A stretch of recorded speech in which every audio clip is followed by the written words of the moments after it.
Hello, everyone. Sakugar, and welcome to Cassus Café. It's been quite a while, but I'm here with Kli'nah, Hello. Tykoth, and Captain. Adios. Hello. Adios. That's goodbye. That's why I did it. I thought it would be funny. Oh, I get it, because it's the opposite of what you. So it, yeah. And Wow. anyway, this is a great intro back after our little hiatus. But we're back, and we're going to be talking about the Ahsoka show moving forward the next few weeks. And man, it's going to be an interesting time. Mm-hmm. Interesting time. First off, I like everyone that I saw pre-reviewing, pre-talking about the show before it ever came out said that it you wouldn't have to worry about not having seen Rebels, and I feel that was a gross lie. I call bull on that. Yeah, it was utter untruth right there. I also saw, this is sort of getting into it, but I also saw a bunch of people talking about like how they spent the whole episodes like recapping, and I don't feel like that either. Like I just feel like there's no recapping, there's no explanation. It's just like we're in, and I'm fine because I'm very well versed in this stuff, and it's great. But yeah, it's definitely not. You definitely have to. So I have never seen Rebels. I've seen a few episodes of the Clone Wars, but I've never seen Rebels, and so I was guessing to Anakin what I thought had happened, and he was just like laughing at me the entire time. Were you like, who are these people? I wouldn't answer her. I wouldn't say a thing because I wanted to see just how much she would get from watching it without seeing Rebels, and because it was basically an experiment to me. Because I watched it before she did, and I'm like, she's not going to understand any of this, and Yeah. she didn't understand any of that. And I don't even know if that's like a critique or not a critique, bad or good. I have no idea if that's a bad or good thing that it needs it or doesn't need it, because I don't know. But what they said is that it doesn't, and that's kind of weird because you definitely should have. Yeah. I'm mixed on whether I think it should be its own thing or a continuation. I don't know. I don't know at all. But it definitely is you have to watch Rebels. Yeah. I think they needed it to be more clear who the heck Ezra is, because I only knew that he existed because we have a book in my library about Ezra, and I've only seen the cover, and his name is in the title. And who Thrawn is, because had I not been married to Anakin, I would not know who the heck Thrawn is, and what happened to them. Because I'm like, are they dead? Are they not dead? Why are they together? Yeah, I didn't even know that they were together. I'm like, oh, so this is gonna help them find Thrawn, but it's also gonna help them find Ezra? I don't understand. It's fairly obvious that he's a villain, but yeah, you don't really, I guess you wouldn't understand why he's with him in general. That wouldn't make it. Why are the two connected? You don't understand why that is the case. I knew that was the case. I didn't really watch the show Rebels. I think I just watched whatever was like, if anything major happened, it ended up on YouTube, and that's what I watched. Basically. Because I really didn't care for the in-between. I loved Rebels. I like Rebels more than Clone Wars, and so I watched all of it. I'm the other way. I've actually seen Rebels through about 3 times, surprisingly. Yeah, I mean, it's good. I could have done it without Ahsoka, but, can't help it, stay Filoni. So, other than that, I really liked Rebels. So, coming into this, it feels just like a continuation from that.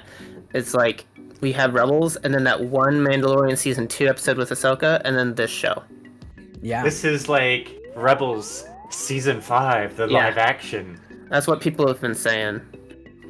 So there's like a 10-year gap between Rebels and this, though, right? Yeah. Okay. Just about, yeah. Because Rebels ends right before Rogue One, basically, and then we have the entire original trilogy, and then 5 years after. But there's also Book of Boba Fett. I think it's her. Mandalorian. Oh yeah, the Mandalorian Season 2 episode where she catches Morgan, and then this show, which feels like it's probably before Book of Boba Fett Ahsoka and after Mando Season 2 Ahsoka. Mm-hmm. Yeah. So this is actually one of the critiques I've had with Disney Star Wars lately, is they keep throwing very key episodes of something you should know for a season in another show, and you don't know that. Well, now more than ever, when it comes to the shows, I feel like the timeline is wild. Like, it's really hard to pinpoint where exactly Ahsoka is taking place, because she's supposed to end up being with Luke on wherever in Book of Boba Fett, right? And are you sure this isn't after? No, because Morgan Elsbeth is still on her way to trial. She just captured her, and she's on her way to trial. And so I think it's after that Mando season 2 episode, not too far. Before after season 3? Yeah. Oh yeah. Oh yeah. This whole Ahsoka is before season 3. Yeah. At least these first 2 episodes. We don't know the extent of the timeline of the show yet, but for my perspective, I was thinking that this was kind of concurrent with season 3. No, that this was kind of running throughout it. Because the way they were talking about how long Grogu was with Luke, it's like it could be a span between a few months to a couple years. Oh, but there was some but Jon Favreau in the book said something different about that so timeline. it's kind of wonky where that falls. So the people I've been watching covering the show are speculating it's coming after Mando season 2, before Book of Boba Fett, or in tandem with Book of Boba Fett. So at some point, people are wanting to see Ahsoka meet Luke for the first time, because we haven't seen that. And that might have something to do with this season. And something to tie in Pelion having, like in season 3, talking about how Thrawn's gonna be coming back soon. And everyone's like, oh yeah, where is he? And right. Yeah, to lead into... Yeah, it feels like this thing going on with Ahsoka needs to happen before that, because... So here's the problem, though. In season 3 of Mando, they kept talking about, where's Thrawn, right? If Thrawn shows up now, why would they be acting like, well, where's Thrawn, you know? It depends. It depends on what he's doing and how they get him there. And how long Ahsoka takes. Yeah. I like how we've been talking about just timeline first off. Yeah, like it's weird. It's really screwing up the flow of stuff, which is kind of a Dave thing to do, because that's how he released the Clone Wars. Was just the timeline of Clone Wars show was all over the place. I never understood that decision. Yeah, in tandem or in relation to release date of the episodes. So it's weird. They're not released chronologically. So here we go again. I assume this is post season 3. That's what I'm going to assume. I highly doubt it. Well, we'll see. From what I see, yeah, I know, but from what I see, and I highly doubt that Morgan is going to be in transit for trial for 2 years, or however many months even. It doesn't make much sense. We'll but see. Anyway, we can move on from there, because that's kind of leads into the first of part of this first episode. We have probably the coolest scene out of the entire 2 episodes, is when the new baddies show up. Can I just have something? Yeah. Can we stop making people incompetent in Star Wars? Like, oh, some shuttle that's come unannounced shows up using old Jedi codes. Now, if I were the captain, and he in this case, he's like, these aren't Jedi. I'm like, oh, this guy's actually not brain dead. He goes, let them board anyway. I'm like, you stupid. Do we want to say if we just liked it first? I mean, you can, but I just have a personal gripe of using stupidity to drive plot is my issue here. Because once again, this guy's the captain. He's transporting a very important person. He suspects already that the shuttle that's showing up is not truly who they claim to be. Why on earth would you risk having that person or that ship get onto your ship? I did think that was kind of stupid. Yeah, I mean, and to me, the fact that they're using Jedi codes made me go, probably a Force user. we know that Inquisitors are a thing. Do you really want to risk potentially some Force user on your ship? I did enjoy how he's like, let's call their bluff by doing exactly what they want. Right. And that's why I was like, oh god, they're gonna slaughter everyone, aren't they? Take them into custody, like good effort. Good effort Yeah. there. And he's just like, oh, you're right about one thing. We're not Jedi. It's like, no, really. You couldn't know that. I thought though, despite the stupidity, that's on the captain. Everything else, like the bad guys, I think are the coolest and best part of this show so far. I They're so compelling. 100% agree with that. They're so compelling. The girl reminds me of like Darth Xana, or not even a Mara Jade, just like a Darth Xana kind of figure, because she's. I feel like I've seen her character before, but the entire show I was like, I feel like I've seen this face before, but I don't know where. When I saw her for the first time, she reminded me of the lead singer of Pale Waves, but I don't know if you guys know who that is. No. But yeah, she just looks like that. I never anticipated that, like, before starting this, for them to be like, oh, they're just gonna steal every scene and just be by far the most interesting thing. And they are awesome. They are ridiculously cool. Their wardrobe, their lightsabers, their choreography, they're just like the right amount of acrobatic and swift, but also just like menacing. Like they feel menacing. It almost feels like a Emperor Palpatine and Darth Maul dynamic. Yeah. But they feel pretty intelligent too. Did you catch that vibe later? There's a particular scene where I was like, I know what this is about. I know what they're trying to do here. I don't want to skip too far ahead, but there's definitely a scene where I was like, this is a callback. Yeah, we'll have to get to that. Oh, I mean, I think I know what you're talking about, but yeah. Yeah, we'll get there. But yeah, guys, this opening sequence with them is freaking great. Yeah. Are we just going through scene by scene, or are we? I think it's the best way to do it. Because because once you get past the captain being stupid, the rest of that part played out pretty well. It makes the master sent the apprentice to the command bridge, which makes sense. You want to probably kill any kind of communications that you can, and then the master goes and releases the prisoner. I think that's actually really competent, especially for a Force user. If there's none other Force users on that ship, who do you really fear? Probably no one. Yeah. Also, the ship. Did you guys recognize the ship that she was on? Like they boarded and rescued her from? It kind of looks like a Republic era shuttle. It was a cruiser. I'm trying to find a picture of it. The main ship or the little shuttle? The main ship, not the shuttle. The main ship. Well, they said it was a newer model. Yeah, it's based off of a Legend ship. Well, which I figure. But it's definitely a newer ship in the sense that it's not in the original trilogy, at least not in the films. Right. I'm not saying it didn't exist in old Legends. I'm trying to be careful here and try to distinct between film, Legends, canon, blah blah blah. Because I definitely don't recognize that ship anywhere from the films. And it may have been something in, Legends. Which it sounds like that is the case, that they took inspiration from, which I'm okay with. I don't know about how you guys feel about that, but I'm okay with it. I mean, that was one of our biggest complaints as fans, right? Was that they wiped the whole thing, and then they kind of heard, and they're like, oh, okay, and they just kind of bringing things back. I mean, Thrawn was one of those things. Yeah. Yeah, but Thrawn has pupils, so that's like wrong.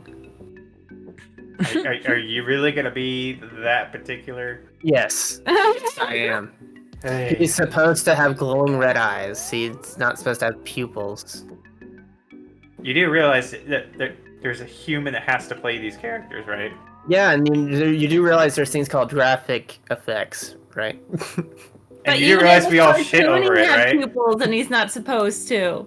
Yep, they purposely and like did that. The first time you meet him in the book and he's described to you, he's described as having pupilless red eyes, glowing eyes. And Elon Musk doesn't even have pupils, so they had to actually put it in. Should just have him play Thrawn. They had to digitally put in pupils in Elon Musk's eyes when he played Thrawn. Now we get to the scene where we see Ahsoka. I thought this scene was really cool, though. It was alright. I was like, it. Ahsoka semicolon The Legend of Zelda. So I must admit, one of my complaints from season 3 of Mando was that it was too fast, right? I think, can we all agree with that? Yeah. The pacing was incredibly bad. Mm-hmm. I feel like this show is a breath of fresh air where it's not go, go, go every single moment. I actually enjoyed watching Ahsoka after getting inside that little, I'm going to call it a temple for the lack of a better term. A dungeon. Yeah, she she was, using her wits, and trying to figure things out. So I actually enjoyed it. Now, maybe it could be a tad shorter, maybe a tad too drawn out, but I think it's a breath of fresh air compared to the old way, or at least not the old way, but like the most previous season of a Disney show. I sent Ankin a meme about this. I can't remember if you watched it or not, but where it's like some guy just like solving really basic puzzles, and he's like, "Whoa!" Yeah, it did feel that way. they're like puzzles that I could have just not knowing anything, and I could have been like, "Oh, I'm just gonna like turn this to line up the symbols." Let me turn it till it goes to That's true. Yeah. Yeah. I thought once they got the ball, the map, we're getting a little bit ahead, but she finds a map, a little ball map. When I first saw it, I was like, that's the Apple of Eden from Assassin's Creed. You know what I thought when I saw it? That's the map from Treasure Planet. Yeah, I saw that comparison too, yeah. I was like, oh, they finally brought Treasure Planet back after all these years. Wait, that's the ball from Quidditch. No, like the symbols and stuff, like on the murals where the figures were holding the ball, all the different ball symbols, they looked like the Apple of Eden from Assassin's Creed. I think it's funny that I'm probably gonna say the first like real harsh thing, but I could deal without having another plot surrounding a map to find somebody. No. I just realized that. Is anybody distracted by Ahsoka's tentacles headpiece? Yes. Not really. No. I think my issue with it is the tentacles or whatever Leku are still too short. Yeah, they're not long enough. They fixed them from Mando and Book of Boba Fett, but they're still too short. I feel like they still hit her arm in a way that if that was me, I would get annoyed at it regularly. I just feel like they look like a piece of fabric that's hitting. I don't know. I just think they look kind of funny. They definitely don't look as quality as like shock tees from the movies. Yeah, they just feel like they're a plush headpiece that's slapped there. And by now she should have Leku like shock tees because she's that old now.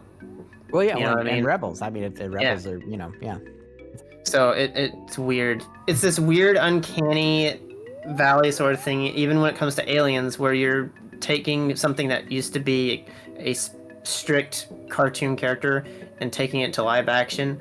And for me, the only person that they've been able, or the only actually there's a few characters. There's 3 characters that they've done that with so far that are perfect. Chopper, Zeb, and Sabine. That's it. Yeah. And 2 of those were animated. I was gonna.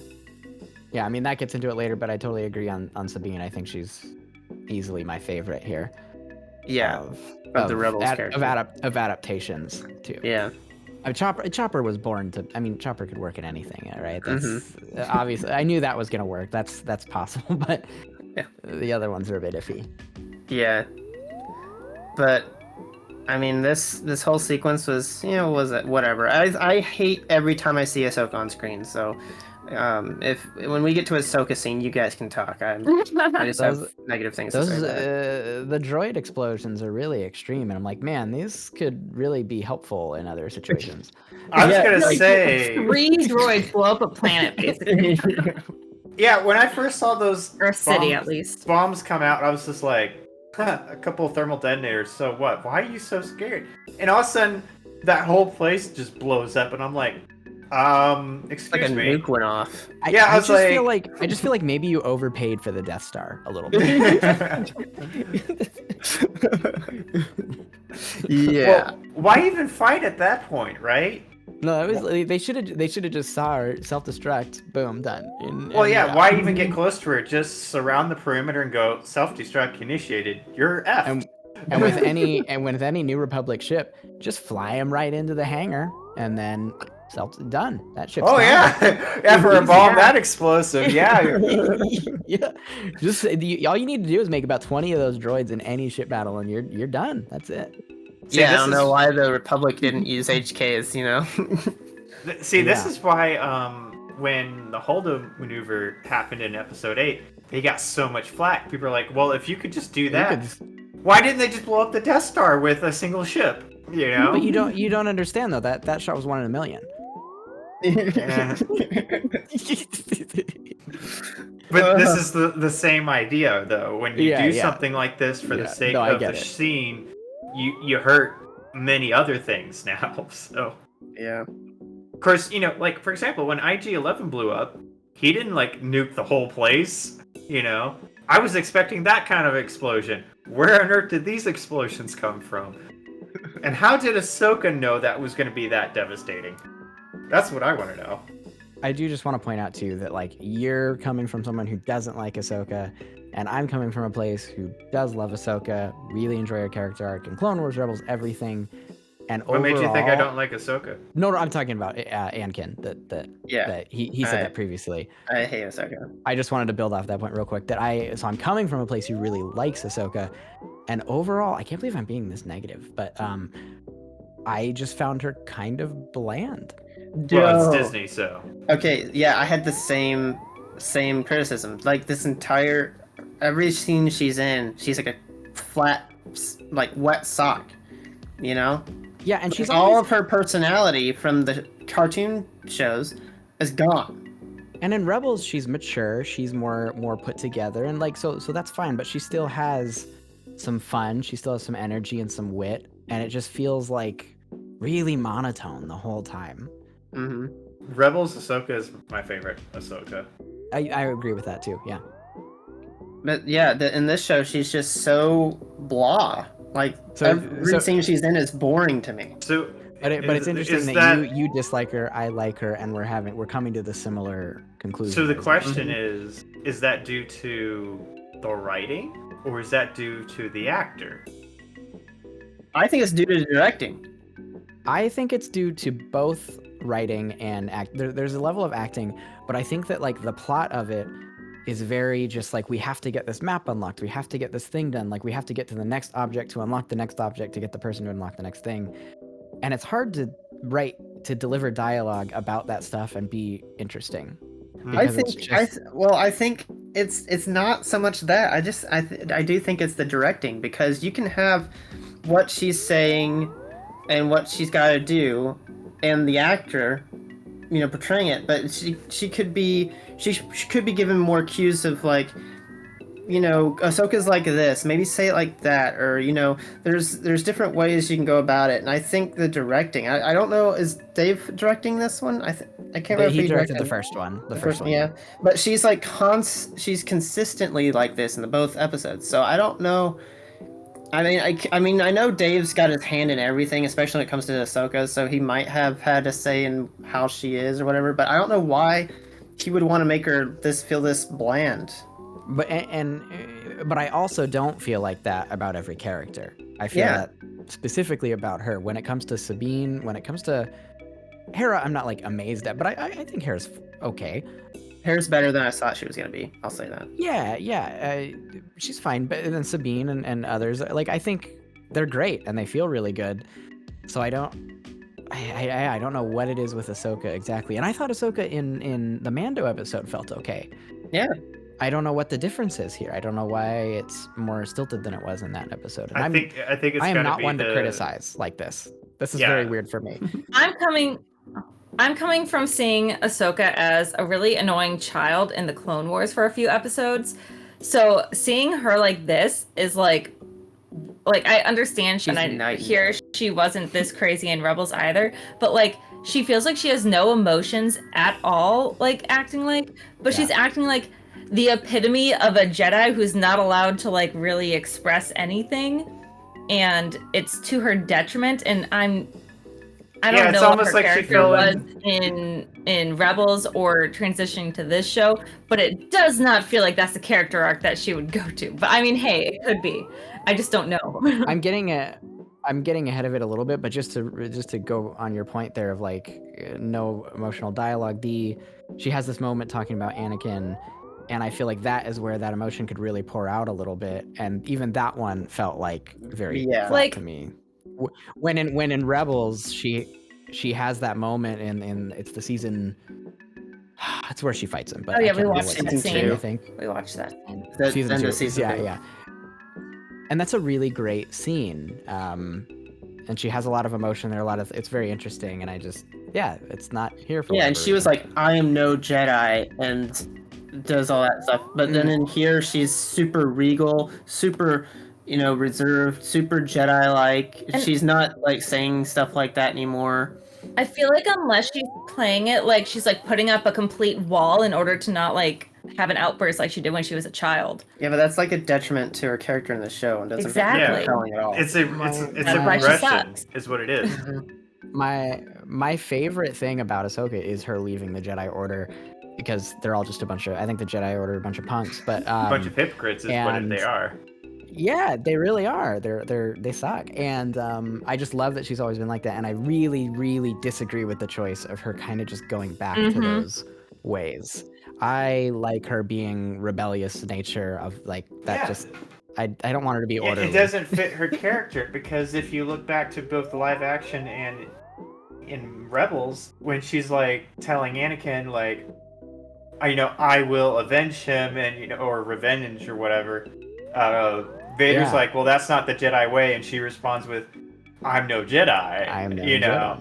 Yeah. And so she's kind of like this gray Jedi kind of thing, and I do love that. And all of a sudden now, in the early, at least in the beginning of this season, with the first 2 episodes, there's a chance that might change based off how it ended. Sure. She is very super flat, not talking, putting up walls for whatever, and not acting like herself. Could that be poor writing on the director or whoever? I'm gonna say yes. I think it's another case of something happened off screen that is explaining what's going on here that we just don't know yet. Obviously we have a history between Ahsoka and Sabine that we're not privy to. Yeah, I was like, wait, what? Sabine's being trained as a Jedi? Because it seems like she tried to train her as a Jedi. Yeah, I was like, when did this happen?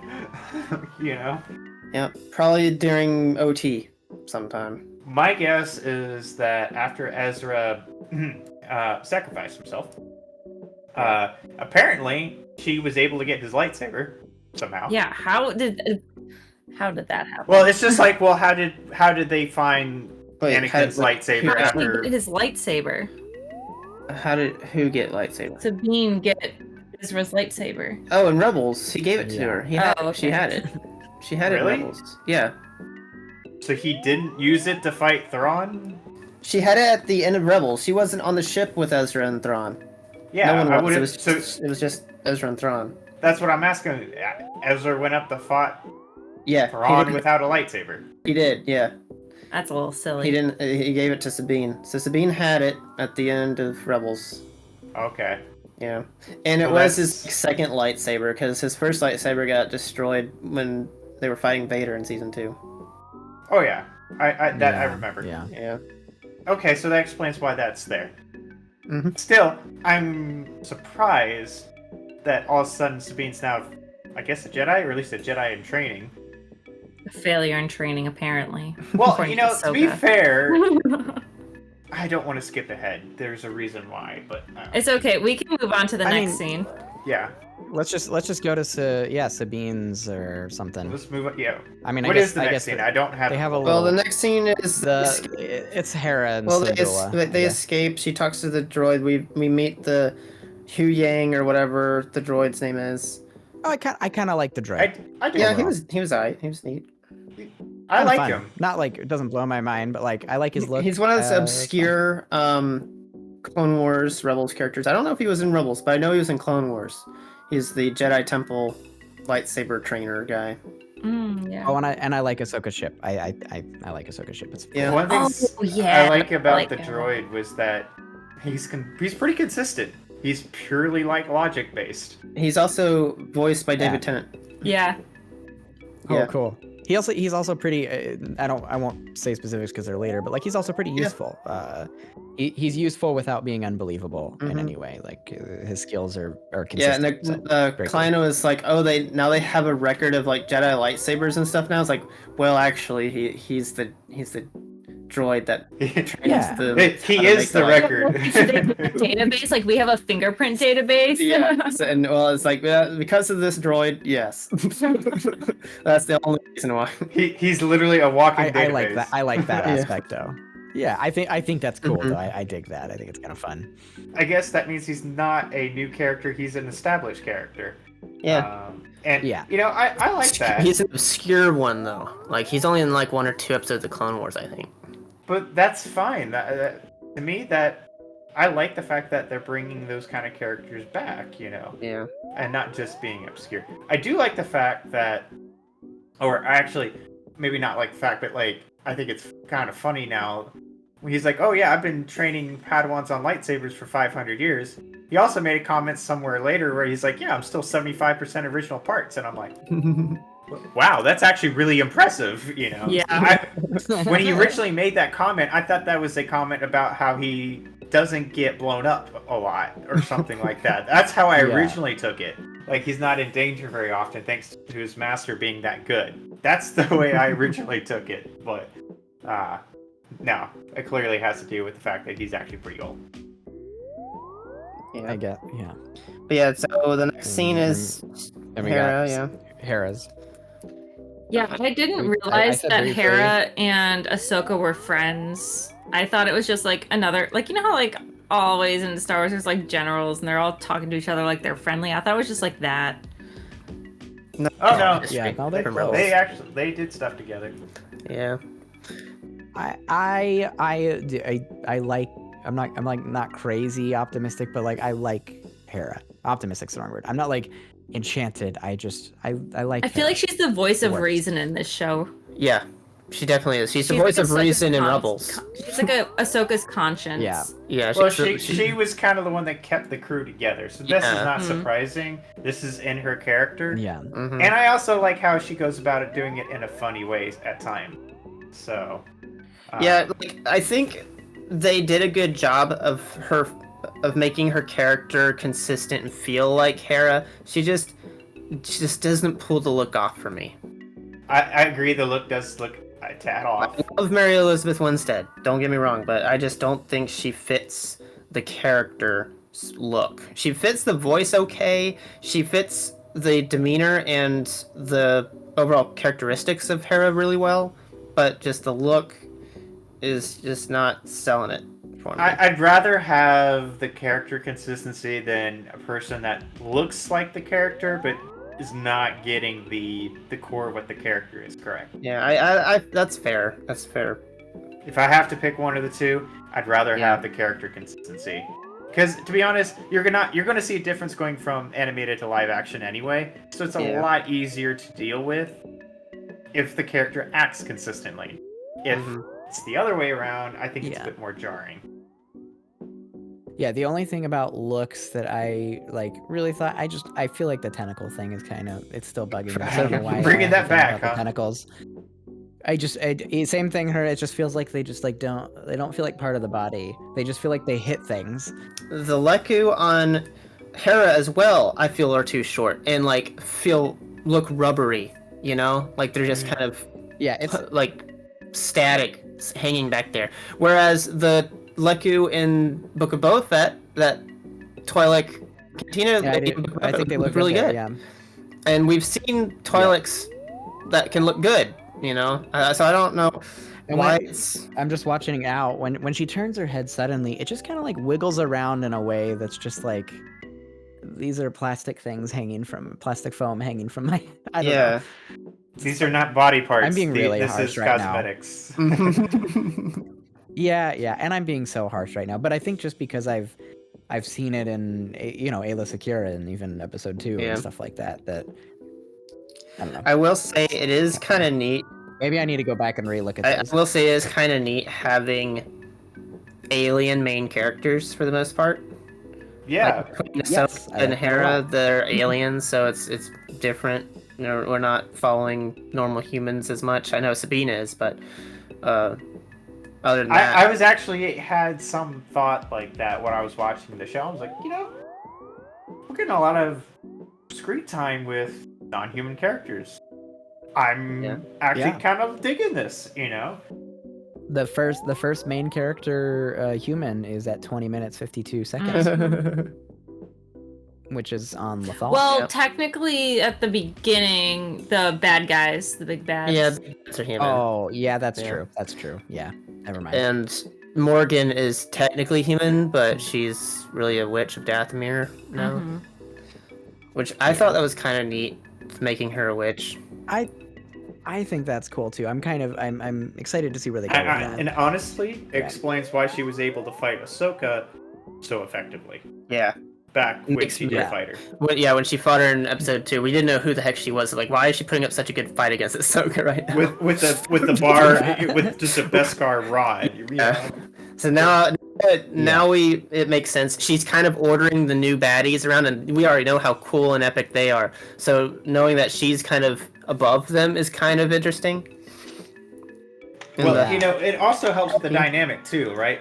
Like, if you're a super strong Sith and you're getting bossed around by somebody who's just a weakling with no force powers, well, what prevents you from being killed like Vader does with his admirals? I mean, he did that crap all the time. You failed? Force choke. Oh, you failed. Force choke. Guess what? You're promoted, what prevents that in this dynamic? Whoa, she's a witch. Okay, that explains why he can clearly tell that the master has a respect for her. I don't think I get that same vibe with the apprentice, but the apprentice clearly knows, I need to stay in my place. Yeah.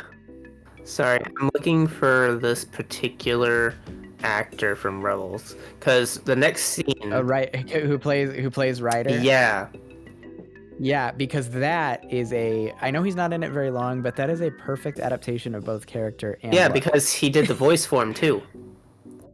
Really? That guy did the voice for the character in Rebels. So. Oh yeah, he looks great. Oh yeah. Yeah, perfect. No, I mean I know he's not in it much, but like for the 2 scenes he is. It's wild that when they get the voice actors of the characters to play the actual characters live action, that it looks and sounds good. You know what I mean? Well, yeah. Don't they? Clancy Brown, that's his name. Don't they try to actually make the anime characters somewhat look based off of their voice actors? Yeah, I think so. For the most part. I think that's why Except that is the Ahsoka. case. So, I forgot to mention the cameo with Home One. Really enjoyed seeing Home One back. Yeah, that's the first time we've seen Home One since Return of the Jedi. Yep, was really happy to see that. Mm-hmm. I originally thought they were just doing a name drop when they were like, "Oh, we're gonna rendezvous with Home One," and then this shuttle comes in. I'm like, "Well, ain't that gonna happen?" So I thought that was a cheap throwaway line to go like, "Hey, nostalgia." I originally thought that was what they were doing, just being cheap, but they actually went through and rendered out Home One. So yeah, quite a few. And it wasn't just a quick briefing shot. They actually landed in Home One. So I don't watch this with like closed captioning or anything, so I don't know if I'm missing subtle details like this. But do you know if that Mon Calamari is Akbar or not? I don't think so. No, I did not watch with captions either. I don't want captions to tell me something that the show can't tell me. Yeah, I feel that because when I watch Eckhart's Ladder, he watches these things with it, so he knows like if there's something like that hidden in the closed captions, and like it really I think that hurts stability. You know, I think it really hurts the. I like captions. I don't. I can understand, but I also think that it can hurt the storytelling. At least if for me on watching without any kind of preconceived notion about what's going on, because I didn't look at anyone beforehand, and I won't until probably after the season's complete. I don't want the show to, in text, tell me, with the exception of the opening crawl, what is going on. You know, if that is Akbar, you need to make sure that Akbar is talking and it's made known. If I have to turn on captions, then you have failed as a writer at telling me what's going on. Because you don't watch captions in a movie theater, just saying. Yeah. Speaking of which, we totally skipped that there's an opening crawl for this. Yeah, I just noticed that when I mentioned that. I was like, oh, we skipped over that. It's an interesting opening crawl. Right then, Kli'nah just gasped and was like, oh, I thought we were gonna keep Yeah, I really did. Well, I was just making a point of that. I feel like it's whatever. Yeah, I mean, neat. Well, it was Star Wars. I like it was like a cross between like a Rebels intro and the normal crawl. Well, it's interesting because the text is red. I like the red text. I'm not crazy about the mixture of all caps and lowercase. The other thing is that they did not play the opening crawl music, so they clearly weren't trying to be that. And well, the lowercase and uppercase stuff is in all of the Star Wars opening crawls. Yes. Wait, is it really? The characters are in uppercase? They uppercase proper names and places a lot of times. Yep. Yeah. Can't confirm. Wow, okay. So, see, I like when they do that. So, this shows they can do that kind of effort, you know? Yeah, it's like, it's because it's in a different format, you might notice it more that way, but... Yeah, it's like more... Which, I admit, I kind of wish they would do this for when they were doing spin-off movies, like Rogue One. Like, Rogue One didn't even have this. Or Solo. Yeah. Solo didn't either. So... Anyway, let's move on. We're to Lothal now. I like Lothal. I love Lothal. Okay, so when it comes to new planets in Star Wars, I'm very skeptical. I don't like, especially when it's Disney stuff, I don't care for them adding their own new stuff. But, so initially, when I was watching Rebels, I didn't care for Lothal. And that's like where most of Rebels is centered around is Lothal, because that's where Ezra's from. But that's their home planet. Yeah. But the way they make Lothal look in this show is amazing. It feels very prequels to me, and that's just really good in my opinion. And I like it in both. I like Lothal a lot. I hope we get some more here because it's I dig it. It's a cool, way different look from most other Star Wars planets. It's not a desert. I mean, it feels inspired, like you said, by prequels. Yeah, it's like it has a desert. It feels like Bespin on a grassland. Yeah, it's so clean and slick, and I really. It's nice to have what lends it to the prequels feel. Yeah, I was gonna say that Disney has had pretty bad history of just doing desert planets, but it's also nice to get something that we haven't seen really that much in the movies or anything like that. I mean, a nice grasslands planet is quite nice on the eyes.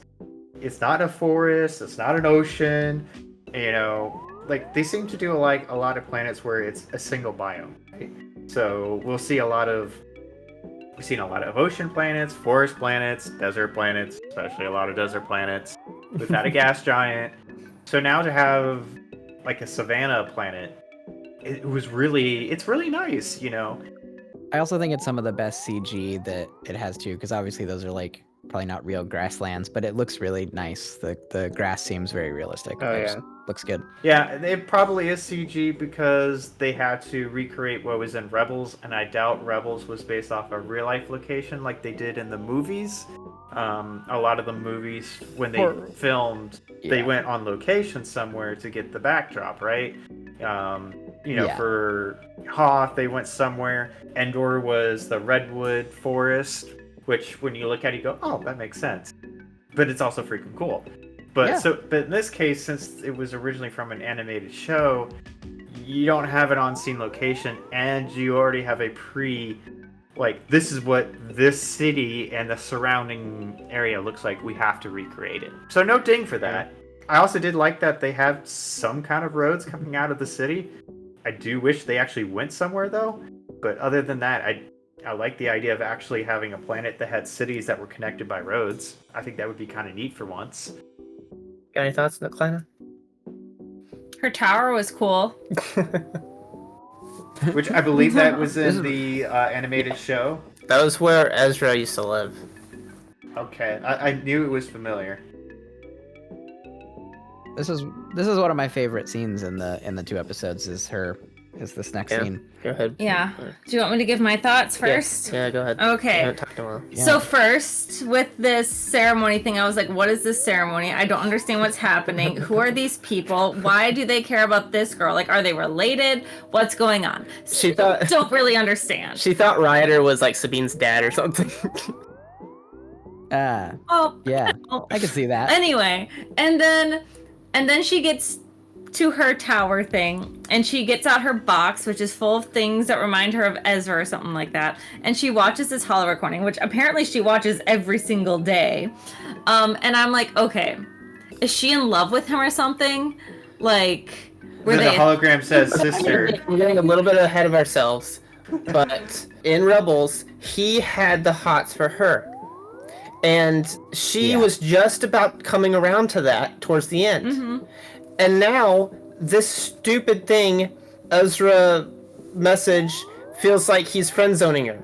And then also with that, so like, because I figured out that ceremony was like, well, eventually, because we talked, that ceremony was about like commemorating Ezra and his efforts to like get rid of Thrawn or whatever, right? It was the whole Ghost Cruise memorial that saved the fall from them. So it's like, okay, did like she do something that like caused him to die? Did she like feel bad? Is that why she didn't want to go? Like, I didn't get it. See what I mean? You have to watch Rebels to understand the context behind any of this. Well, having watched Rebels, you're just trying to like fill in the gaps, and they don't fill it very easily because you're just like trying to make connections, but you're like, these connections aren't connecting properly. Yep. Well, I would say that you probably would need to watch the last episode of Rebels, not necessarily the whole show, because I haven't watched the whole show, and I was not lost. I only watched key episodes of major events. But I will say a opening where you have a flashback to the major events, but maybe in CGI format, because, obviously you don't want to use animated in a live-action show. A live-action remake of the end of Rebels would have given you a lot more context of what's going on. Or even have her flash back to it as a memory when she's like watching the recording or something. Yeah, so like there's some parts I feel like they could have cut for some kind of flashback. Well, there's this perfect scene for it because Sabine later, she's like laying in her bed, having a nightmare. We could have had a flashback there. Yeah. Oh, I'm sure. I was we're actually gonna get some fan expecting edits with that right there. But I was like for sure that was gonna happen when I saw her twitching around. I'm like, oh, here we go. But anyway, we get introduced to Sabine. She's shirking her duties swoop biking away, and I love that I scene. liked it. I liked the scene, but after listening to a few people talk about Sabine, and after watching the last few minutes of Rebels again, it feels like another case, not as bad as some, like not as bad as Han Solo, but another case of character regression, where they've regressed back into where they were when they began. Because in Rebels, she started out kind of like this kind of rogue element sort of person, didn't follow the rules, sort of, punky girl. But over the course of Rebels, she grew into a leader and a skilled, strong warrior, and she developed responsibilities and stuff, and she grew alongside Ezra for the most part. And now it's kind of understandable in a sense that she misses Ezra, blah blah blah. It's been forever, but she's at this point. Yeah, I think there's a lot of At this context point, you got to think it's been 10 years since she's lost Ezra. She's gotta have to get over it by now. Yeah. Well, yeah. I don't. But there are a lot of people. There are a lot of people who don't. That's what I said. I You don't think think that that's there's fair. also this event going on that's stirring up her memories. I suppose, yeah. But I feel like characters in movies get over yeah, things. but like I said, it's not as bad as say Han Solo, where he just went right back to being a smuggler and divorcing later or whatever. But it's still got an element to it. I feel like she's kind of gone back to her old ways a bit. You would think that she would maybe I like there her in this a and lot. honor. Oh, I like her too. But we also learned that like she feels like she's been neglected by Ahsoka, so she's been neglected by the people that kind of built her up to be that person. So maybe that's part of the reason why she's feeling. That's a good way. point. That's good. Because she's been like Ahsoka basically threw her away and was like, "Well, you're not ready to be a Jedi." That's how it sounds like, yeah. So I understand that. She's kind of like on her own now. She doesn't have her crew anymore. Hera's off, fighting Republic or fighting. She's a general now. She's a general. Ahsoka's off doing her own thing and left her behind. That makes better sense to me. But and I still like Sabine. I like Sabine a lot. Didn't you say that guy that's like leading the ceremony was part of her crew? No, like he kind of worked with them, but he was like a leader of Lothal. Oh, okay. That they helped save. Then never mind. My comment doesn't matter. but so he is probably the closest thing she has to a family at this point. Then why wouldn't she become buddies with him or something? She probably does. That's probably why she heeds what he has to say. Familiar with her. Yeah. I would say she probably one or several things. One, the pain of being reminded of losing Ezra, which is why she skipped out. See that. Two, I would think that maybe she would have wanted to honor Ezra, because if you really do miss that person a lot, and you're like, this was my true love, and now he's gone, maybe you would have wanted to honor them. That's just me.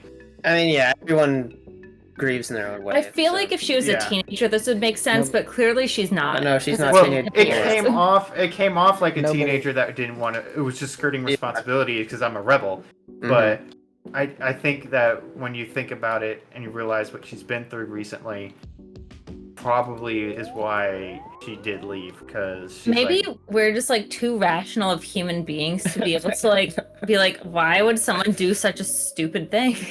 Well, that's what we're actually saying, is that maybe she felt like she was left, and so that's why she's acting that way. No one has mentioned the most important best character in the show yet in her apartment. Oh, the little loft cat. The Tuca. I didn't really like it very much. But it's because part of it was it reminded me too much of a cat, and I don't really like cats. Then. Now it's funny because in this I'm gonna say the exact opposite. I said this doesn't have the tentacle thing that I complain about. I was like, oh, these all feel like little moving great parts. There were some scenes where I wanted to have more of a reaction to what was going on, and it just was so limited in its what it could do.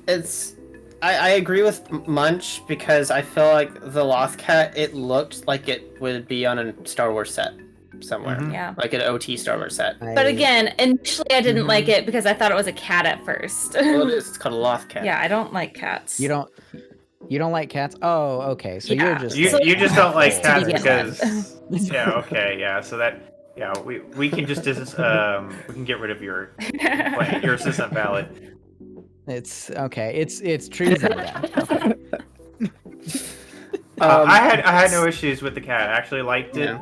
And the fact that it's practical definitely showed, because I was. It moves. Yeah, great. it does. I had no issues with the cat. I really didn't. I actually found myself going, "This looks really good." Also, the starfighters that were chasing her are a Legends ship as well. I had the feeling that was the case. Oh, I didn't catch that. Yep. That's fun. I was looking like this again, but yeah. I remember watching that scene. I'm going, "This looks like a Legend ship." Don't know the name because it was. I am not into that, but yeah. I forget what it's called. It was a New Republic ship, though the Legends version had a cannon strapped to the top of the ship as well. But they got rid of that in these. But it looked good though. But yeah, it's Legends, so yeah. like how much is Kli'nah feeling right now? Like we should definitely pick up our pace for your editing. yeah, we're halfway through the episode. And you're an hour in. We can skip this stuff with Sabine and Ezra message. We've talked about it. So the next scene. There's not. I don't have a crazy amount. I just think that again they're the most compelling characters and they're really interesting and beautiful scene. And I'm excited for them in general. I think they have the most potential. Oh, yeah. I think their dynamic is really good too. I'm all about them bad girls, you know. But I think they're more I think they're going to end up being much more complex than just generic villains Well, or generic someone heroes. didn't mention that they're they somewhere in the used to be middle. Jedi. This Balin used to be a Jedi. Yeah. So Just so interesting. yeah, and But he also doesn't seem total. No, Sith he either. seems some kind of in between, where he doesn't. It doesn't really feel super sympathetic. But a little get ahead of ourselves in like episode 2. But he's like, how it'd be a shame to kill Ahsoka because there's not a lot of them left, and she's like, yeah, he feels a sense like, of it's just the truth, conscience, you know. and the lady's like, oh, it's nostalgic, are we? And he's like, yeah. No, he's just the truth. So it's kind of up in the air whether he really feels nostalgic about it or not, or any kind of sympathy towards her or whatever. But I'm a big fan of villains that I feel really I think he's going sad that he died in real life because I don't think I've seen him in anything else, but he's really good in this show, and I'm like, dang, we're not going to be able to see any more of him, you know, after this show. Is that what the Yeah, at the end of this episode, it's our friend Ray. It was a Ray I Stevenson. wondered who that was. It was a tribute to him because the actor that played him died after the show wrapped up. Well, that's a shame. It's gonna be really interesting if he dies by the end of the season, though. Yeah, or if he's still around. So. Yeah, it's really it sucks a lot because he's really cool. Yeah, he's he is. The coolest freaking character. I get like old Republic vibes, honestly, when I was seeing him. Yeah, I can see that. I really don't know if the next few scenes there's like that much to. I don't really have anything. It really isn't. Kind of like they're kind of my same complaints. Wait, is this the scene where she goes into Ahsoka's ship and then her super cool table comes up from out of the ground? That's so cool, and I want that on my spaceship when I get one. It is a cool table. It's a very cool table. Yeah. And she has the same cup that they use in like original Star Wars movies, which was a cool touch. Is there a great reason why she's the only one able to open this map? Not really. Not really. She's just she just figured it out. That's all. Well, no, the reasoning behind it was she's an artist, you know, so she can see details and things that others really wouldn't. So how the lines and stuff work. But when I saw the puzzle, when I saw the solution to her puzzle, I was like, after a while, I could figure that out. Yeah. But then again, I'm also an artist, so. I mean, I'm not an artist, and I probably could have figured that out. After just playing through some of the Tomb Raider games, this feels a little Tomb Raider to me. Well, again, it's just match the symbols. It's like heavy inspiration off Fallen Order or something, you know? Oh yeah, that definitely feels like it was kind of surprising how long it seemed to take her to figure out that the thing could turn. Like, I feel like anyone could figure out that it will turn if you just hold it for long enough. Yeah. People play with things. Hey, can I take your ball and leave? No, you can't. Okay, bye. Leave her alone. Yeah, leaves her alone. Like she's not gonna yeet, you know. Ahsoka was so bland in that scene. Though that was the first scene that I was really like, yeah, Ahsoka's really just flat. Boring. She's boring. I like her outfit in that scene. The part that I want to talk about is that what we find out. I just think it looks cool when she does open the map. Mm-hmm. So it shows their galaxy, then it shows like this link to another galaxy. I must admit, I got excited because that is something I was like, oh, that is beyond at all what I was expecting. Yeah, it's I'm cool. just like, wow, the idea of exploring the fact that there could be a whole nother galaxy out there and there's a connection to it. Yeah, I'm like, oh, I'm interested. I got really interested in the show when that came up. If you think forward to the scene where the Night Sister gets this, though, you see that there's more than just 2 galaxies, though. There were like 10. I mean, it's cool. It's obviously set in space. There's gonna be more than one galaxy out there. It opens up so many possibilities, though. in canon, there's already in Legends there was 7 galaxies that were close by. One of them was the Rishi Maze, which is travel-to-able, for lack of a better word, because Camino is sort of in the Rishi Maze. It's like just south of the Rishi Maze. And it's not in the galaxy proper. It's like an extragalactic place. Okay. But still, like, it's that's still not difficult to get to other galaxies. And obviously, through the unknown regions, it's difficult to navigate those. And space travel outside the galaxy is not very common. Yeah, because you have to explore and create hyperlanes. It's been established that it's dangerous to go outside of known space. It's basically what it is, and so it's interesting because it even shows in the map where it like points to a spot at the edge of the galaxy, and then it shoots off into the other galaxy. So it's like driving a map through where you gotta go to get out of the galaxy and then to the... It's like drive to the airport, then go to your real destination. There's one scene in between that one that I'm wondering if was the one Captain was referencing though earlier, in the homage where the female, I can't remember her character, but the female villain character is chasing down Sabine, tracking her down. And it's very much a callback to Phantom Menace, Darth Maul on Tatooine. That's exactly what I was thinking. Okay, that's what you're talking about. That's exactly it. I was sitting there going, oh, the little ball thingy. Oh, it comes right up to the person who's standing there menacingly and who's standing outside of their ship. Even the music and her ship have a somewhat there's a similar vibe. That was very much Phantom Menace. Menace. Very much a nostalgic bit there. And I liked that Phantom Menace callback, and I didn't like the other Phantom Menace callback, but we'll get there. That's why I just get to it, because that's basically after she opens up the map, all heck breaks loose basically. Like she gets blindsided by a couple of HK droids, and then the chick catches up with her, and they ensue in a lightsaber battle, and I am in the camp that Disney is playing way too soft with lightsabers. Way too soft with lightsabers. Feels like they're swinging baseball bats. We haven't gotten a single decent dismemberment. Dismemberment, that's the word. From a lightsaber since Disney took over, and I'm kind of mad about it. I'm mad because Kylo Ren should have lost an arm just like his uncle and his grandfather. Yeah. I am in the camp of justice for Qui-Gon Jinn. This is the second time, at least, that we've seen somebody survive a gut wound from a lightsaber. Yeah, that really irked me. And Qui-Gon deserves better. When I was sitting there going like, oh, well, she's dead. No, I know. When I saw that, I was like, you gotta be freaking kidding me, because she's not gonna die. She's gonna survive again from a stupid wound like that. She should have had her hand cut off or something. She could have had a prosthetic hand put on. Yeah. We wouldn't care. You can do these things. Cut a leg off. Put a prosthetic leg on. Who cares? But stop running people through and not killing them. I saw this and I was like, death means nothing since what was it? Not death, just lightsaber stab.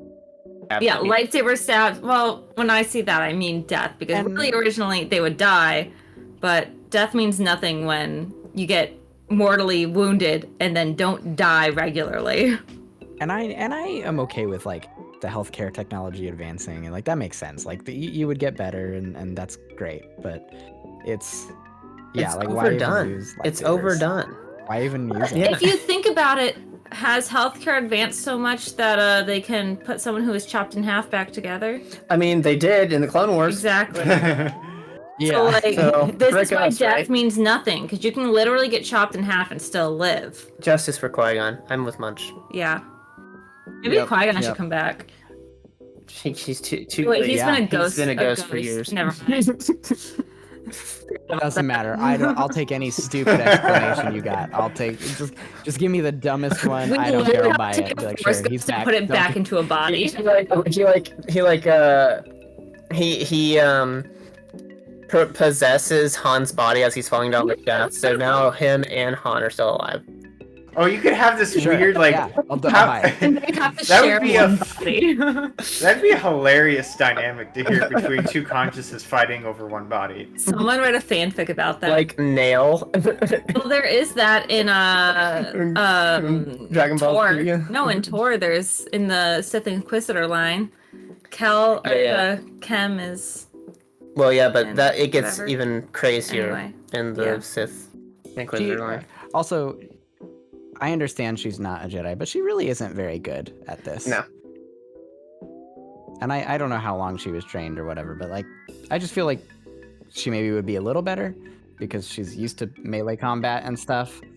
I don't know. Yeah, but she still did a lot of melee Yeah, combat. yeah. I mean, in general. she's good in melee because she's a Mandalorian. So you'd think she'd be her, a little yeah. bit better. That being said, I still think, I think the opposite. I think she probably should have been handed her butt yeah, I agree. even more. You want to know what I feel? because it needed to establish Yeah. how threatening that other girl is. If Sabine is not a Jedi, why not just force choke her and be done? Yeah. Yeah.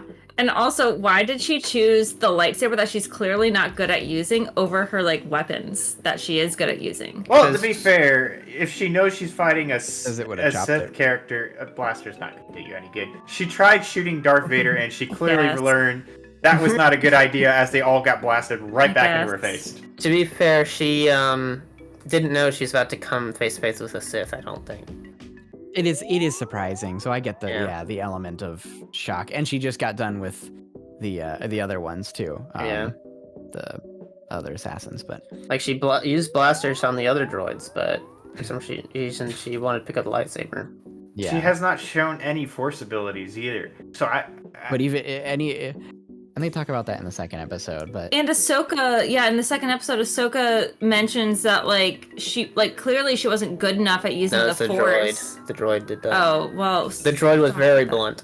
Yeah. yes. But like Ahsoka let her go because she wasn't good at using the Force. Like clearly she we probably don't wouldn't know have been that's- good at the lightsaber either because she's not good at the Force. We don't know if that's the reason. Just that, you know, the droid said she has no aptitude for the Force, but that Yeah. doesn't matter. I like that. I thought that was a really funny Yeah. part. So And even though I like really didn't enjoy that or didn't like that callback, that moment, the Qui-Gon Jinn, I do like her a lot overall, and I think she's great. Mhm. Sabine? and Oh, yeah. I'm Yeah. yeah. She's- She's my favorite character so far. she's the best one-to-one from cartoon to live action that I've seen, in my opinion. in Star except Wars. for Chopper, but you can't Yeah. really. I mean, that's a given. You can't mess up Chopper. Yeah. It's a droid. Anyway, I'm on episode 2 now. Same. Opening sequence. She lives. Haha! Yay. Shocker. I feel like there's quite a bit of this we could just sort of burn through. There's I a mean, few Bacta points, is a but great thing. I'm not gonna deny that. Like, Bacta does wonders, but you still got to get to having the treatment. By the but- way, I love her longer hair. I do too. I'm That's sad that it's not one of my things. there. I don't know. I'm actually the When she cut opposite. her hair, that was a bad choice. 'cause I her hair is u- beautiful. I used to like the shorter hair, but I understand it from a like tactical Yeah. efficiency Even sort of from standpoint. like the clips that Anakin showed me, of Rebels, she got cooler, shorter hair, not just like this, whatever this is. One of my complaints about Mandalorian is that we literally were going from scene to scene where, hey, this person's hair is hanging out the bottom of the helmet. Next scene, it's gone. 2 scenes later, hey, it's sticking out of the helmet again. And Yeah, so it won't be a problem here. Yeah. I was like, and also if those helmets are supposed to vacuum seal, which Yeah. you know Mando helmets are supposed to, you can't have hair sticking out. So I know we're skipping to literally the very end where she cuts it off, but I was literally jumping for joy when she did that. I was like, wasn't. somebody Oh, was so practical. bad. I was like, well, I mean, it was probably inevitable. I wasn't like broken up about it, but I did like her long hair. I wanted her to just like give herself a bob, not like cut it super short. Well, it's clearly some sort of like Mandalorian like tradition or something, right? Because she had her helmet there, she had the knife there. It's got to be some sort of like thing about as we know going from the into war. Mandalorian show, Mandalorians have all different traditions just depending on what sect you're in, so like really doesn't matter. Yeah, and this whole sequence with Ahsoka investigating her tower is just so drawn out and so boring. And it's like, we already know what's there. There's either going to be a droid there, or she's going to find nothing. And it's just... Yeah, I feel like I really don't have a ton to say, like, the majority of this episode. Well, unlike Mando season 3, kind of only starts at the subplot. Going at a much slower pace. Which I do Me like. too. It's nice not having to take 20 minutes to discuss 5 seconds like we had to in Mandalorian because there's so much that was going on. It was actually ridiculous. Yeah. Now it's like very slow burn. Is it too slow? Potentially. I think I could see that argument, but I'm not necessarily feeling like it's a drag at this point. It's weird because for the longest time I've been complaining that these Star Wars live-action shows are not long enough. Like, the episode length is just not long enough. They're cramming too much into it, especially with Mandalorian. Mm-hmm. Yeah. Andor is a great example of a Star Wars show. How long the episode should be, how it should be paced, all that kind of stuff.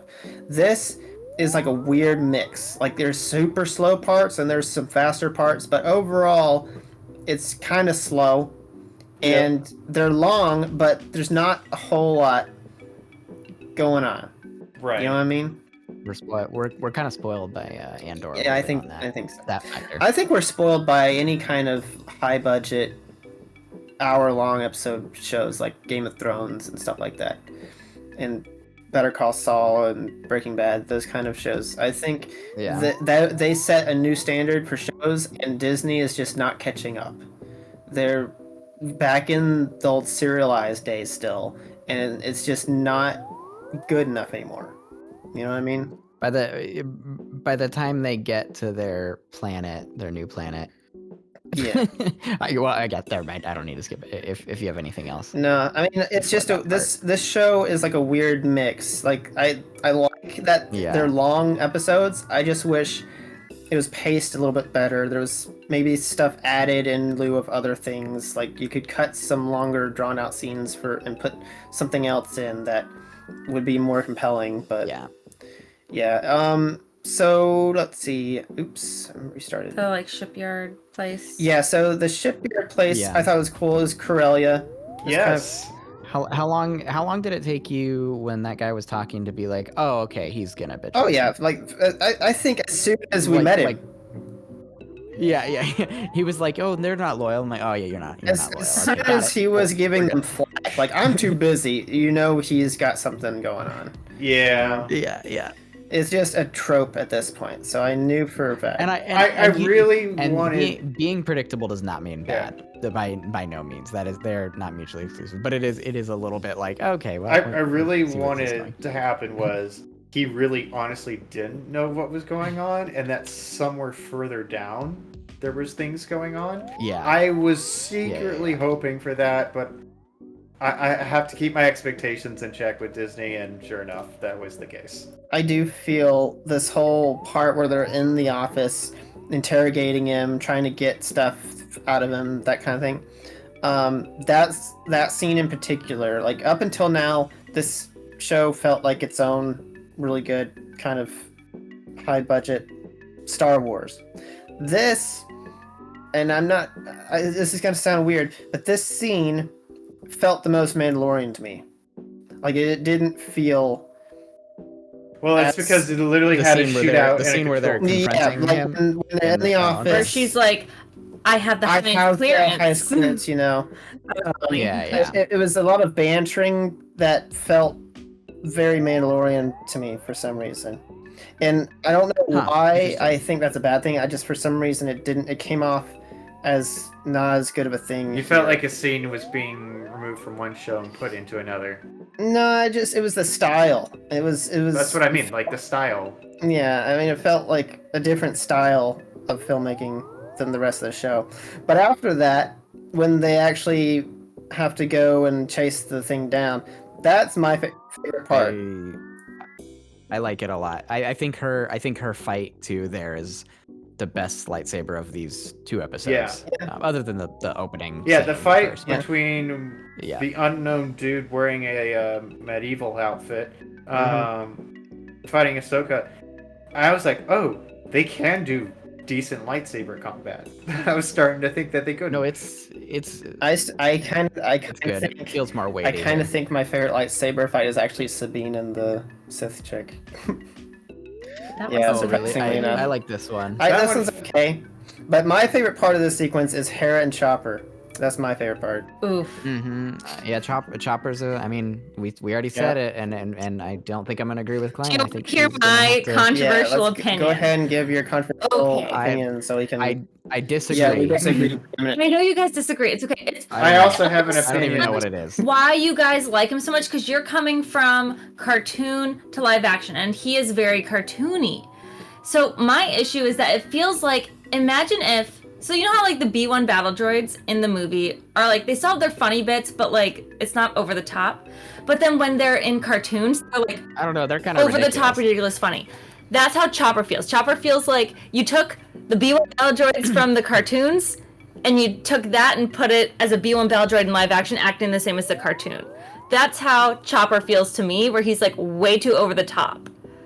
And like, I'm acts here like for a cartoon. And I know you guys are here for it, but. Because that's Chopper.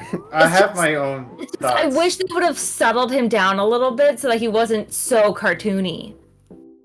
You can't keep a Chopper down. So, my thoughts about Chopper is, I actually feel like he is toned down compared to Rebels. I feel like in Rebels he had a constant attitude problem. Whereas here he feels like, you know, he's just a sarcastic droid. And to be honest, during that initial sequence, I was just kind of like mad because I didn't know what he was saying. It wasn't till someone posted the video of the translation that I go, oh, this is actually hilarious. Yeah. You know, so if they took one movement out, I would have probably been okay with him. It's whenever he like flexed his little, like he like took his little arms and like made it look like he was trying to flex his muscles. I think that was when I was like, that's too much. So if they didn't do that, I probably would have been more okay with it. And also, I really wish I would have seen him in the cartoons first, because I probably would have loved him. But now I'm just like kind of. Chopper's great. Justice for Chopper. Yeah, Chopper is my favorite thing from out of Dave Filoni. I think he's actually really good in this show. I feel like he's just overly annoying, and I need more Chopper in my life. So that's just my no complaint. I'm a big droid fan, and he's like the most droidy droid there is. So all about it. Did you go through my stuff? No, I didn't. Yes, you did. And I care. Well, you know what I also like? I like how she's like, no, I didn't. Then later she's like, did you look under the backup battery? Oh. Well, how would you know that if you didn't go through his stuff? You know what? This is in addition to that, the last bit of the choreography with Ahsoka against that being, and when he like force pulls the lightsaber back, and she just kind of moves out of the way. Neat. She just I was like, that's. I thought that was like, stupid. That's bomb. Oh, I love that. It feels so awesome. I thought it looked cool, and she was just like, you know, she knew it was coming. She just let it happen. But at the same time, I'm like, why didn't you just stop that? Why didn't you just grab it or something? Or, you know, make it look like you actually had to move because he was trying to kill you at least one more time while getting his weapon saber. Well, so it just looks really cool. When it happened, I was like, that's kind of odd. You just kind of let him have his weapon back. Also, dude, if you were gonna pull your lightsaber back, could you at least made an attempt to make her want to dodge? She just kind of like moved her shoulder like an inconvenience. So I was like, that's how, and I love that. That's very Ahsoka in terms of how she dealt with some of the Inquisitors. Like, it feels like she's never giving it her all. Oh, like Inquisitors are nowhere up to her level. Holding, that's true. Yeah, and so it feels like she's just putting kind of halfsies on her skill. Like, well, yeah, because like Inquisitors are like, oh, we beat Jedi, and then Ahsoka comes and just beats a snot out of them with while laughing, basically. Especially in the animated show when she came out and fought them for the first time, and they're like, well, what about Ahsoka? And they're like, I don't think she needs help. Yeah. So yeah, that's all I had for that whole moment. Yeah, after that, it's kind of stuff we've talked about. She cuts her hair and gets her armor and stuff. They recreate that scene that's in a different time. Yeah. They recreate the epilogue of Rebels in live action. And I did see that. I noticed that. Yeah, there's an interesting thing because there's a few small changes and retcons to it. Obviously, it's not Ahsoka the White anymore. She doesn't have her staff and white cloak. And Sabine puts her helmet on in the show or in Rebels, but she doesn't put it on in this show. And but the overall everything else is the same. So I'm feeling that's just it's the same scene. It's just a little different. I think so. And then the whole giant thing that they're constructing. That's what I want to talk about, but I'm the engineer of the group, so yeah. It looks really neat. It's called the Eye of Sion, which could be a allusion to Darth Sion from Coder 2. And it seems like it's probably going to be some kind of like hyperspace gate or something. Well, so that's the thing. I assume it's to get from this galaxy to the other one. It's a Death Star. So my impressions when I first saw it is like that's a giant hyperspace ring that they use for the personal fighters in the prequels. And it's just super sized. Yeah, it looked like it. Because they even said that one reactor that was being taken was one that was repurposed from a super Star Destroyer. And I think he said that was like the 9th one, which means there was a lot of super Star Destroyers being built. That thing is probably bigger than we think it is then. Oh, I know it is. I think so. Because if that's the case, I was looking at it, I'm like, that thing is ginormous. It's almost like a Halo ring in a way. Yeah. There's a theory that it could be the hyperspace ring for a for a Star Destroyer. Yeah. So like they jump there, his Star Destroyer's there, it attaches to it, and then they jump on the back. Possibly. That's just a theory. I think it'd be really dang cool though. I would agree, and this is the kind of creativity I've been craving, because this is like nothing I've ever seen, and legitimately, like I said, that was the first thing I thought was this looks like a supersized version of a hyper. I forgot what they're called. What for the fighters? Hyperspace rings, yeah. Yes, hyperspace rings. Because we saw it in episode 2 a lot with Kenobi. And I think they were in episode 3 as well. Yeah.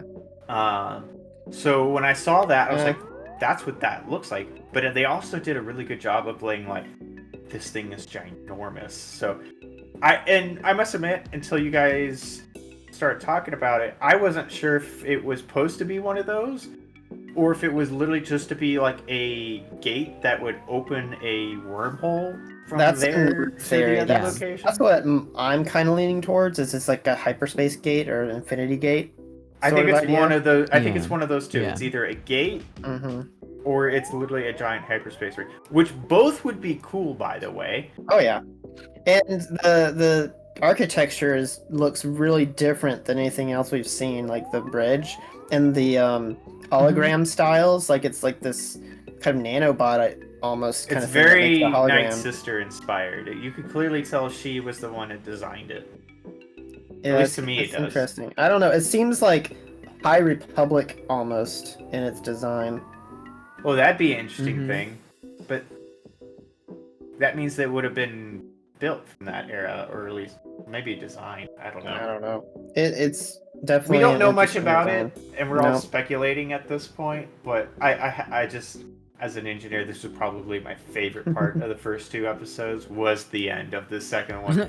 Because anytime I see something like this, giant space objects that are defying like this, such as, like the Halo rings from Halo, and then from Halo 3, you had the Ark.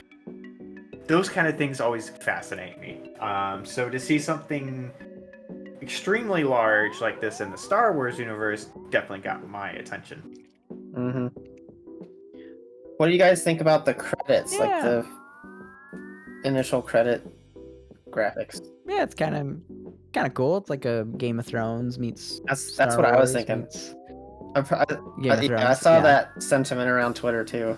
It looked kind of Game of Thrones. Oh yeah, I liked it. It's neat. And also, by the way, now that we're done going through the specifics, another thing that I think this show does really well is the music. Soundtrack. Yep, 100% all agree. of it. I watched, when I first watched this, I watched it during the live. I watched it live with both Star Wars Theory and Den of Nerds watch parties going, and the scene when they first introduced Sabine and she's riding down the highway to the punk rock. Very, very, very cool. I loved it, but Den of Nerds didn't. Josh from Den of Nerds, he's like, I don't know, I like this music, but no, I like that. I like the whole. I like all of Ahsoka's themes too. Ahsoka, like, I think her as a performance is kind of funny, but like the music around it is really cool. It's very tribal. Yeah, all the music is spot on. I forget what scene it was, but I was watching it and I said it sounds like the music from the new Dune movie. Yeah, it was the scene.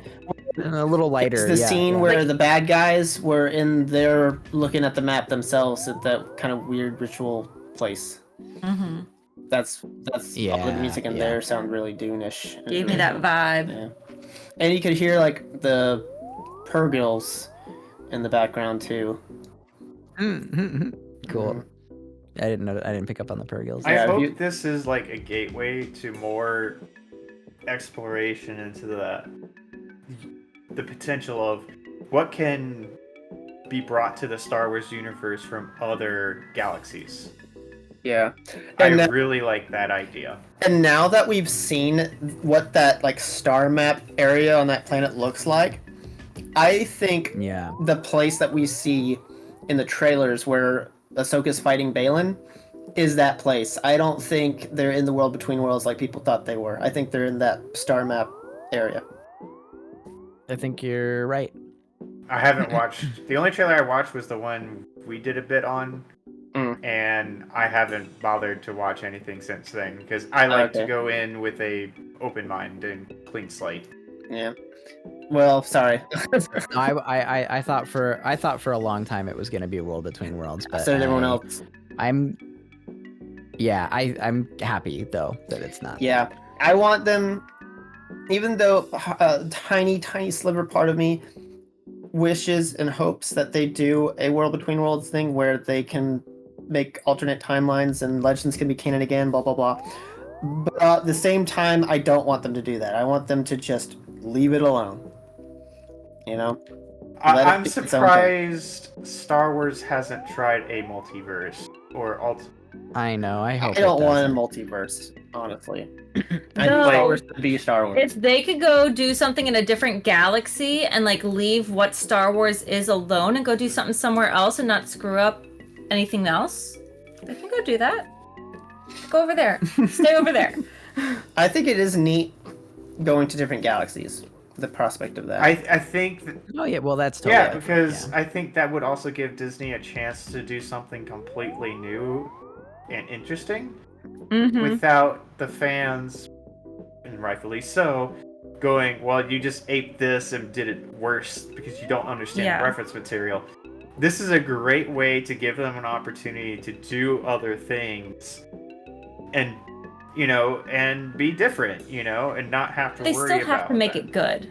Oh, yeah. But, I think there will be less harshness on, well, in the EU, this is what actually happened. Agreed. And this story in the EU was way better than what you guys did. It's already going to be like that because they're trying to redo Heir to the Empire, basically, with Dave Filoni's characters. Well, yeah, and that's kind of one of the things that I've wanted to talk about was if we just look at the show for what it is right now, I'm going to try my best to judge it on that, especially on technical merit, like what's the pacing like? You know, does it have any major flaws? Lightsaber combat, because we still have nothing that's come close to prequel levels. Yeah. And so forth. And then we'll add the added layer of, well, okay, so clearly in the Legends we had this, and this is what you're doing. Are you doing it better, equal, or worse? So, and I've already shared my opinion in that little bit we did for the channel. I've shown that I don't think they're going to do as good of a job.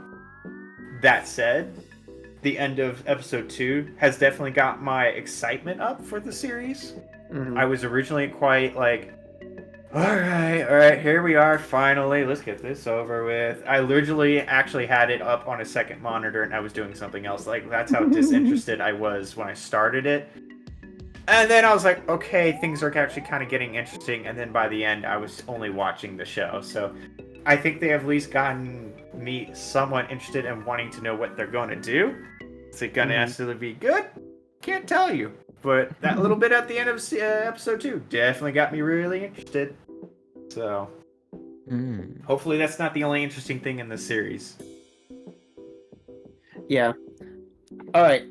So let's go ahead, go one by one, and give our ratings and quick general thoughts overall about the show so far. Let's start with Tykoth.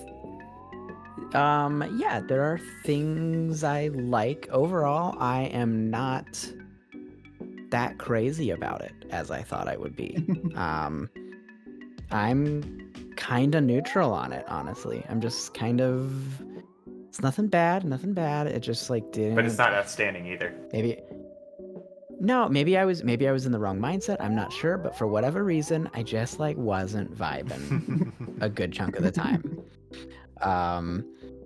I think a lot of it has to do with I was so pumped for Ahsoka because I am just an Ahsoka fanboy to the core, and I love her. And it was just her monotoneness that I didn't see in even her last live action thing. I don't know.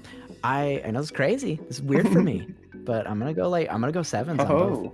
Nice. All right, Kat.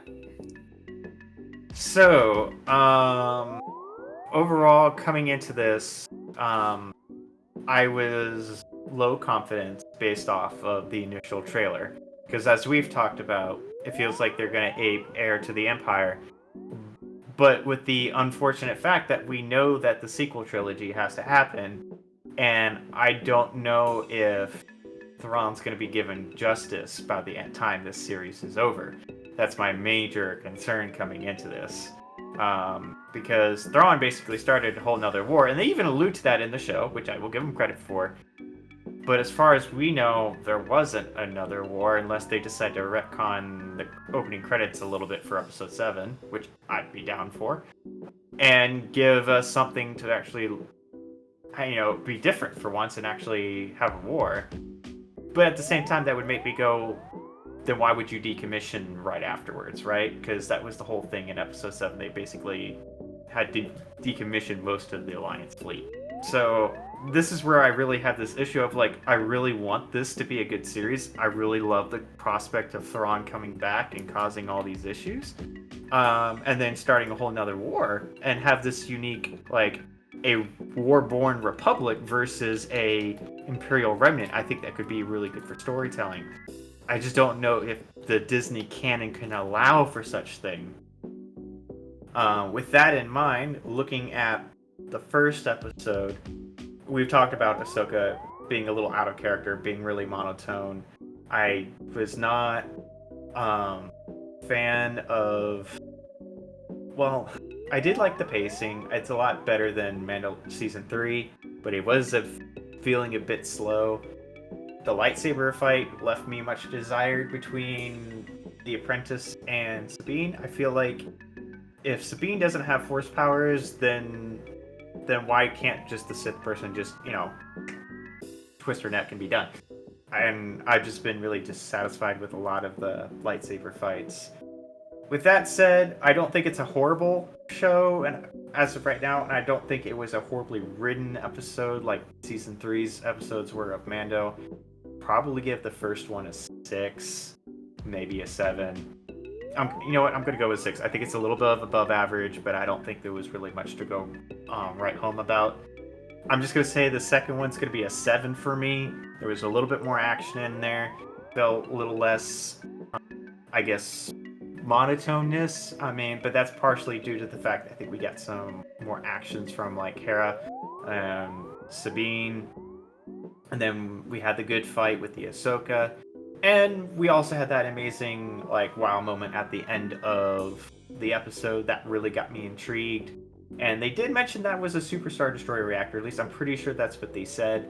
And it was neat to see Corellia. So, and Chopper was pretty good and awesome once I knew what he said, but I didn't know that the first time. So I'm gonna go with 7 on the second one. Nice. All right, Kli'nah. I'm gonna give both episodes a conservative 7, but I reserve the right to change it later after I rewatch them and see more episodes. I started out liking Sabine. She's cool, and then she cut her hair, so I feel like I'm not gonna like her as much because now her hair I don't like.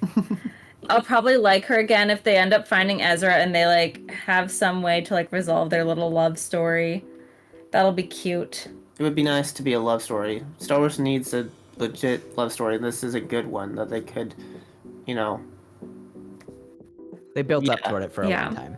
I'm interested to see what the heck happened between Ahsoka and Sabine, but like, I also don't really care that much. I guess I kind of like Hera, but she's kind of just like middle of the road on everything. Like, she's kind of cool, but then like, she's not cool enough to like stand out for me. And Ahsoka's just, The bad guys are cool, but also like, I don't know. I think they're just kind of dispersed in there a little bit, and they're just like a taste of them. So there's just a lot of but also it's not terrible. Yeah, it's not bad. I feel a lot better about it than Mandalorian season 3, and so I'm trying not to like overhype myself with it because I know it's not fantastic, but it's better than season 3 Mandalorian. Yes. All right, so this might shock some people. I liked the show way more than I thought I was gonna like it. It's still not great. I think for me, I would probably put it, and when relating to the other shows, other seasons, it's probably just a step above season 3 of Mando. But my biggest drawback on this show so far, and why I'm not gonna give it a super high rating, is every scene with Ahsoka drags. I hate it. I hate Ahsoka. I can't not hate Ahsoka. So, but everything else, the bad guys, the Rebels crew, I think are really fun, and I like it a lot. I like every time a Rebels character's on screen. I like every time the new bad guys are on screen. And I'm really interested to see how they get Thrawn back, where Thrawn is, what's all going on there. So it's really intriguing there. So I'm still going to give it same kind of scores you guys are giving it, a 7 for both. I think the second episode, well, actually for me, I think both episodes are on par with each other.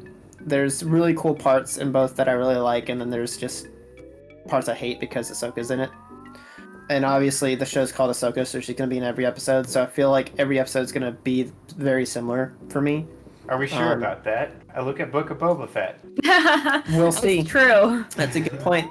But since this is Dave and this is his baby, I have a feeling Ahsoka's going to be in every episode in some capacity. But time will tell. But so far, yeah, 7s all around. But I enjoyed it a lot more than I thought I was going to enjoy it. But I just want to say that 7s for me are that is very low. Yeah, 7s for me is average. Chopper pulled it up for you, didn't he? Yeah, Chopper's a 10. Chopper's and the Tuca's an 11. I feel for me, if I rate anything a 5 or below, it's trash. Yeah. 5 is average for me. I use a 0 to 10 scale. I don't. I use like a 6. Like a 6 is average, 7 is just above, and then 8, 9, and 10s are like stellar. 7 is pretty trash for me. To get a 0 from me, that means that I'm kidding. 0 means like your show didn't even work for me. Yeah. So if you get a 0, you really screwed up. I've never seen anything a 0. Just exporting means that like you get a 1. You've gotten a 1. You at least you have to not finish to get a 0. So that's all it is. Yeah, zeros don't exist. Nice. You might be surprised. And I've never seen a 0 because they don't exist. Like they never finish, so they're automatically a 0. So I can't have seen them. Well, oh, sorry. This would take a. You should get that out. Okay. I'm saying like 0 is like I hit play and it like it's all corrupted or like stuff is messed up and stuff. Oh. I like, mean, that's a 0 all of for these me. rating systems are subjective anyway, so I try to make really matter. I try to make it. Well, effective. yeah, like everybody is essentially wrong except for me, and so that's kind of like. I do my best to try to be like. That's the problem with the world. It's like everybody's wrong except for me. Yeah. And everyone sees it that everyone way. Would just listen to only me.